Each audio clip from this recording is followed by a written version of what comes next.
Hi friends, ఈ video అయితే బేరన్లో ఉన్న వాళ్ళ కోసం. మన తెలుగు వాళ్ళు ఎవరైనా కారు తీసుకునే వాళ్ళు ఉంటేనైతే చూడండి. ఈ కారు అయితే అమ్మకానికి ఉన్నది. ఇది కియా కార్నివల్ 2013 మోడలు. ప్రైస్ అయితే 2100 దినాలు చెప్తుండు మా సారు. వాళ్ళకలా కావాలంటే మాత్రం మెసేజ్ చేయుర్రి, సరేనా?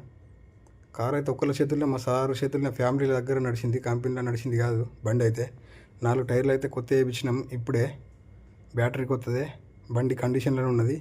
మీరు వచ్చి చూసుకోవచ్చు. వాళ్ళని చూసుకుంటా అంటే నేనైతే లొకేషన్ పంపిస్తాను. బండి అయితే వాట్సాప్ కింద నెంబర్ పెడతాను. అది ఓన్లీ వాట్సాపే పని చేస్తుంది. నాది post paid number, direct calls రావు. వాళ్ళకన్నా ఫోటోలు కావాలన్నా ఏం కావాలన్నా నేనైతే పంపిస్తా. నాకు మెసేజ్ చేయండి. వాళ్ళకన్నా కావాలంటే కాంటాక్ట్ కండి. ఇదైతే లోపల బండి అయితే కండిషన్లో ఉన్నది. చిన్న చిన్న ఉంటే రిపేర్లు ఉంటే అవి కూడా చేయించినాం ఆల్రెడీ. 4 టైర్లు అయితే కొత్త వేయించినాం, అన్నీ కొత్త. వీడియో వాళ్ళకన్నా కావాలంటే షేర్ చేయండి.